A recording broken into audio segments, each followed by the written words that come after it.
In William Boyd's teasing short story collection, a second-rate artist called Fernando Benn peddles a painterly style he calls faux naif. Naif painting is crap but charming. Faux naif is good painters trying to paint in a crap but charming way, and faux naif is just crap but everyone will think it's amazing.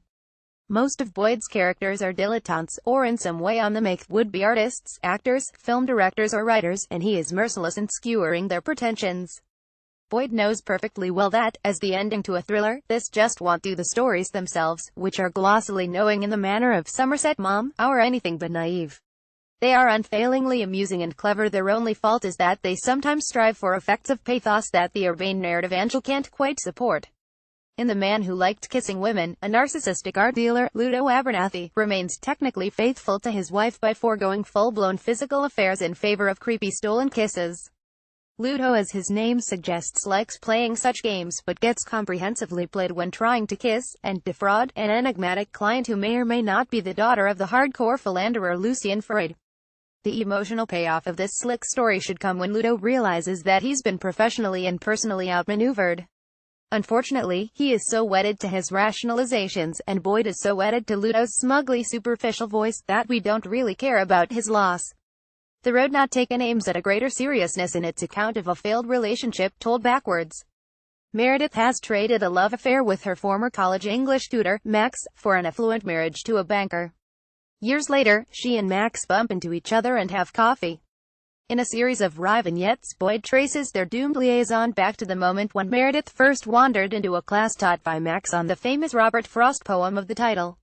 Meredith has flunked taking the road less traveled. Yet the real clue to this downbeat little tale isn't Frost, it's Proust.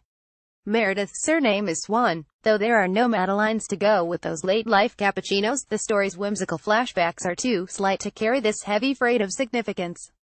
The long title story, the picaresque tale, in 10 chapters, of a fey young woman who drifts from romance to romance and from dead-end job to dead-end job, is more leisurely, and more convincing. At the beginning, we meet one of Bethany mellmoth's boyfriends, another poser, showing off a new art form that he has invented, blasting Bob Dylan tracks over silent 24-hour rolling news footage.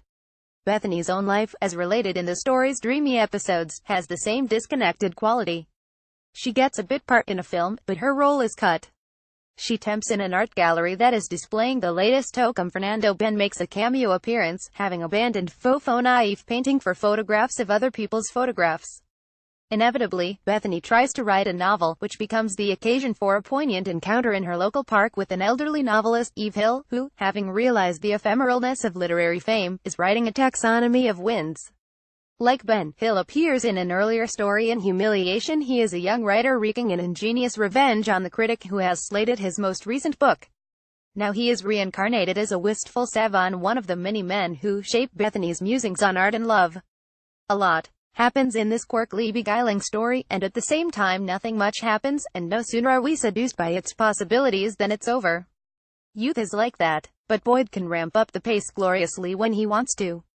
His other long piece, The Vanishing Game and Adventure, is a Bond-like caper in which London film actor Alec Dunbar is commissioned by a mysterious stranger to deliver a bottle of holy water to a remote church in Scotland.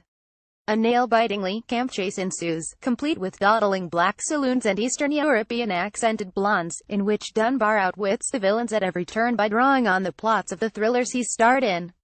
Having staked its faith in the saving powers of plot, however, the story stops short of giving us closure. Like that bottle of water, it simply falls off a cliff. In this instance, ignorance really is bliss, reflects Dunbar. Yeah, I'll never know what was really going on.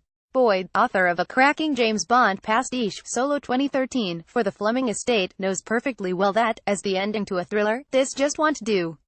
Is it a final dig, in a collection that has poked sly fun at various kinds of artistic activity, at the neatness of the short story form itself, or is he being shamelessly faux naif? The Dreams of Bethany mellmoth is published by Viking, £14.99. To order a copy for £12.74, go to guardianbookshop.com or call 0330333686. Free UK PP over £10, online orders only. Phone orders mint PP of £1.99.